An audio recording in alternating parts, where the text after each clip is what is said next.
नमस्कार। प्रादेशिक समाचार दर्शन के इस अंक में आपका स्वागत है। इस कार्यक्रम में हम आपको पिछले एक सप्ताह में प्रदेश भर में हुए महत्वपूर्ण कार्यक्रमों की जानकारी देते हैं। आइए इस अंक की शुरुआत करते हैं। देश के हर बेघर को पक्का मकान उपलब्ध करवाने की प्रधानमंत्री नरेंद्र मोदी की अभिनव पहल के तहत बड़ी संख्या में हितग्राहियों को प्रधानमंत्री आवास योजना का लाभ मिल रहा है।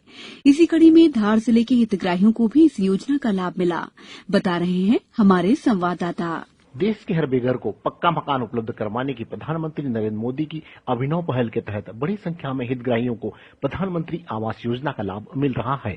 हाल ही में प्रदेश के 1,75,000 हितग्राहियों के गृह प्रवेश समारोह का आयोजन वीडियो कॉन्फ्रेंसिंग के माध्यम से किया गया, जिसमें आदिवासी बाहुल्य धार जिले के हजारों हितग्राहियों ने भी शिरकत की। इस अवसर पर प्रधानमंत्री श्री नरेंद्र मोदी ने धार जिले के अमझेरा पंचायत क्षेत्र के हितग्राही गुलाब सिंह और उसके परिजनों से चर्चा की।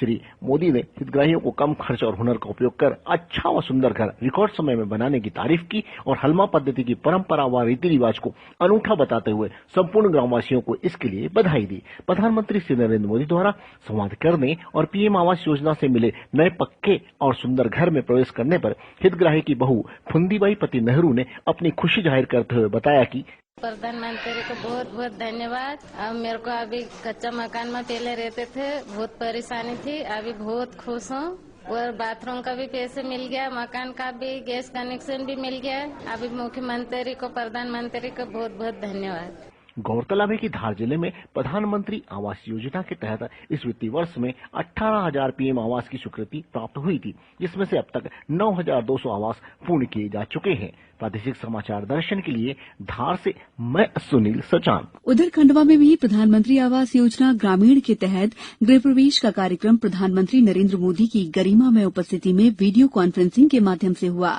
जानकारी दे रहे हैं हमारे संवाददाता। इसी क्रम में खंडवा जिले में 6,936 हितग्राहियों का प्रधानमंत्री आवास योजना अंतर्गत सामूहिक गृह प्रवेश कार्यक्रम हर्षोल्लास एवं उत्सव के रूप में मनाया गया। सामूहिक गृह प्रवेश का कार्यक्रम ग्राम पंचायतों में जनप्रतिनिधियों एवं ग्रामीणों की उपस्थिति में संपन्न हुआ। इस अवसर पर जिले के समस्त ग्राम पंचायतों में एलईडी टीवी के माध्यम से माननीय प्रधानमंत्री जी के गृह प्रवेश कार्यक्रम का उद्बोधन सुना गया। जिला स्तरीय वर्चुअल गृह प्रवेश कार्यक्रम में एनआईसी वीडियो कॉन्फ्रेंसिंग कक्ष में क्षेत्रीय सांसद नंद कुमार सिंह चौहान एवं जिला पंचायत के सीईओ रोशन कुमार सिंह मौजूद थे। इसके अलावा वन मंत्री डॉक्टर कुंवर विजय शाह ने ग्राम पंचायत पीपल टोला व ग्राम पंचायत कालाम कला में गृह प्रवेश कार्यक्रम में शामिल हुए। इसके अलावा खंडवा विधायक देवेंद्र वर्मा ग्राम पंचायत सहेजला एवं पंधाना विधायक श्री राम दांगोरे ग्राम पंचायत सुरगा जोशी में गृह प्रवेश कार्यक्रम में शामिल हुए। गृह प्रवेश कार्यक्रम से ग्रामीण अंचल में उत्सव का माहौल रहा, जिसमें ग्रामीणों ने अपने घर के आसपास आकर्षक रंगोली बनाई एवं चित्र बनाकर सजावट की गई थी। प्रादेशिक समाचार दर्शन के लिए मैं खंडवा से हीरालाल लुंगरे। शहडोल का पंडित शंभुनाथ शुक्ल विश्वविद्यालय शब्दावली और उच्चारण में छात्र छात्राओं को मजबूत बनाएगा। इसके लिए विश्वविद्यालय डिजिटल लैंग्वेज लैब तैयार कर रहा है। इस बारे में बता रहे हैं हमारे शहडोल संवाददाता। शहडोल विश्वविद्यालय में बनाया जा रहा है डिजिटल लैंग्वेज लैब की मदद से छात्र छात्राएं हिंदी के शब्दों का शुद्ध उच्चारण सीख सकेंगे। विश्वविद्यालय के कुल सचिव डॉक्टर विनय सिंह ने बताया कि यह लैब छात्रों को भाषा ज्ञान के अलावा अन्य जानकारियां जुटाने में बहुत मददगार साबित होगी। इस लैब में हिंदी के साथ अंग्रेजी और संस्कृत भाषा विज्ञान पर अध्ययन किया जा सकेगा। लैब के लिए जरूरी उपकरणों की खरीदी की जा रही है, साथ ही इसके लिए कमरे भी तैयार कर लिए गए हैं। लैब पूरी तरह से साउंड प्रूफ होगा, जहां 40 छात्र एक साथ बैठकर पढ़ सकेंगे। इस पर करीब 30 लाख रुपए का खर्च आएगा। विश्वविद्यालय प्रबंधन अगले 20 से 25 दिन में इस लैब को तैयार कर लेने का दावा कर रहा है। प्रादेशिक समाचार दर्शन के लिए शहडोल से मैं अरविंद पांडे। छिंदवाड़ा में कोरोना महामारी के खिलाफ व्यापारियों के लॉकडाउन का व्यापक असर देखने को मिला। लगभग सभी बाजारों में व्यापारियों ने दुकान बंद रखते हुए इसका समर्थन किया।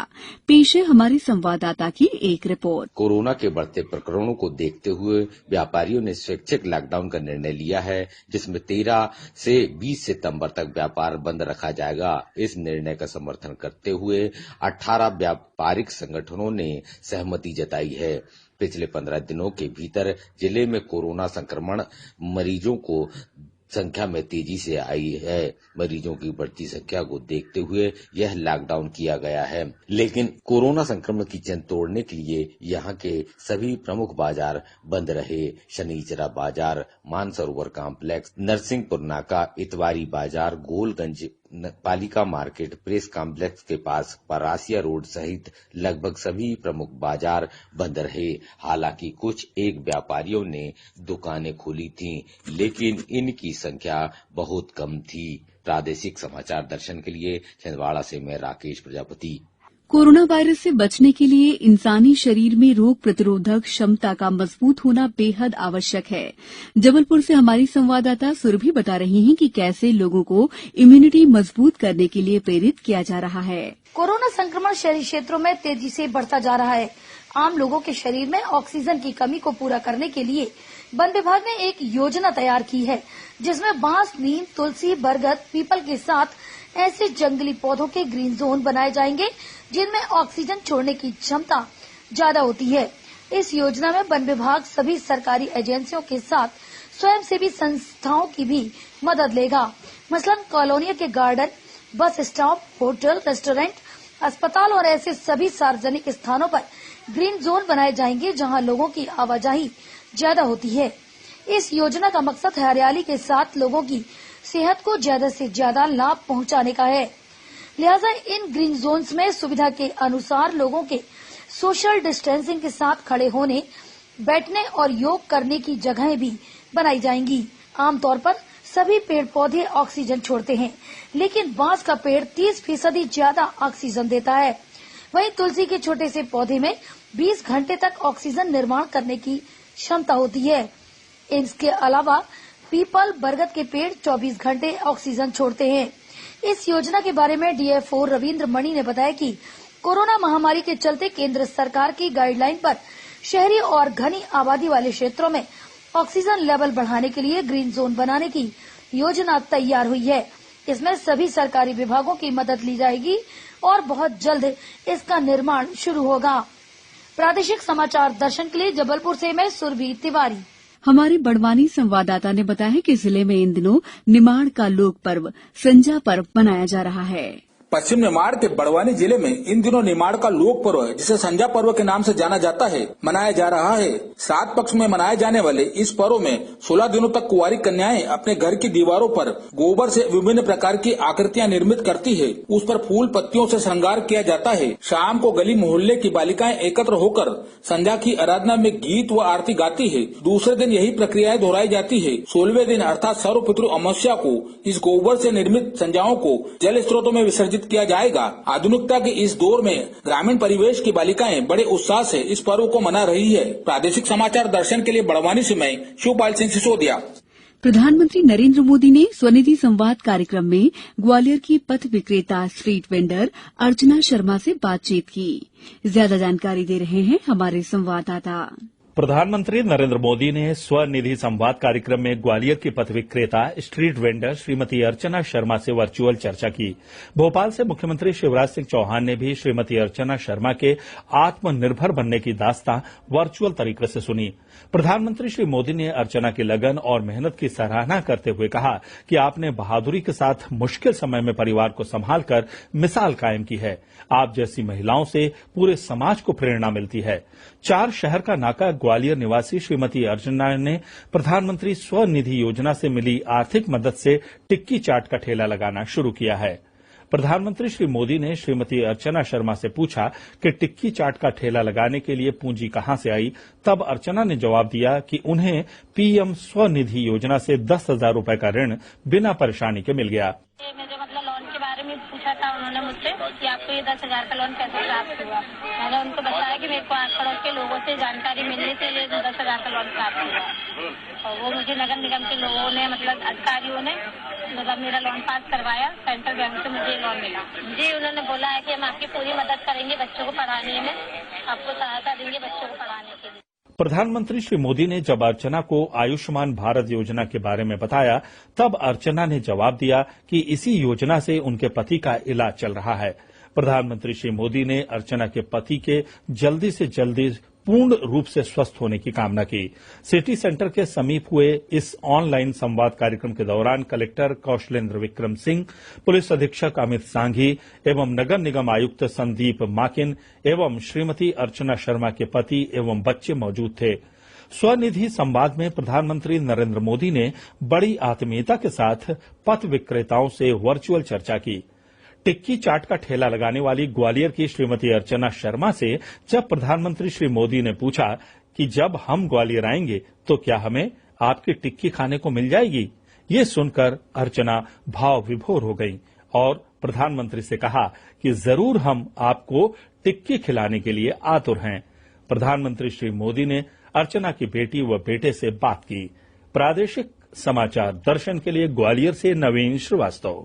मंडला जिले में मनरेगा के अंतर्गत सुदूर ग्राम संपर्क के तहत गौशाला परियोजना, शांतिधाम, स्कूल, आंगनबाड़ी, ग्रामीण हाट बाजार सहित कई परियोजनाओं को स्वीकृति शासन ने दे दी है। पेश है हमारे संवाददाता की एक रिपोर्ट, जिसके तहत वित्तीय वर्ष 2020-21 में जिले में जनपदवार नैनपुर में 10, मावे में 8, बीजा डांडी में 7, नारायणगंज एवं मंडला में 2-2 एवं निवास में 1 कुल 30 सुदूर ग्राम संपर्क सड़क बनाई जाएगी।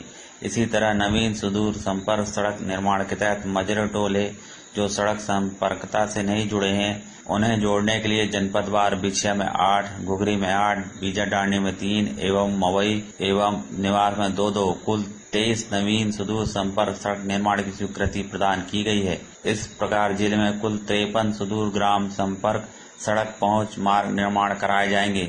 मंडला से प्रादेशिक समाचार दर्शन के लिए मैं शशांक चौबे। हमारे होशंगाबाद संवाददाता ने बताया कि सतपुड़ा टाइगर रिजर्व मढ़ई चूरना के कोर जोन में अगली माह की 1 तारीख से सैलानी घूम सकेंगे। एसटीआर एसडीओ संदेश महेश्वरी ने बताया कि मढ़ई के कोर जोन में 1 अक्टूबर से पर्यटन शुरू हो जाएगा।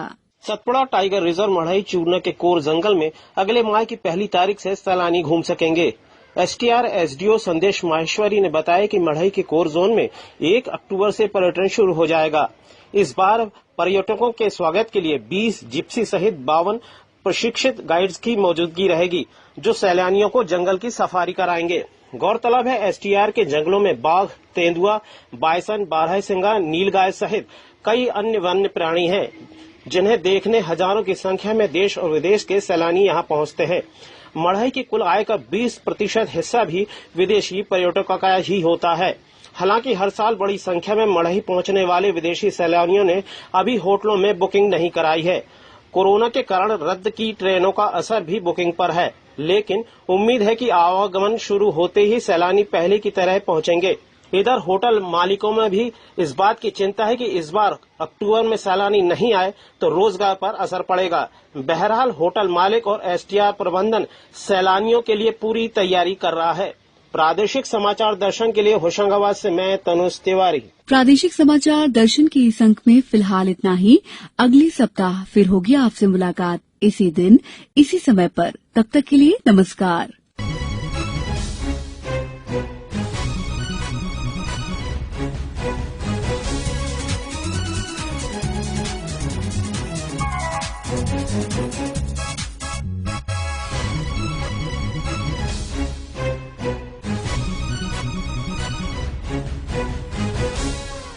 आलेख एवं वाचन स्वर दीपा सिंह, आकल्पन और संयोजन संजीव शर्मा।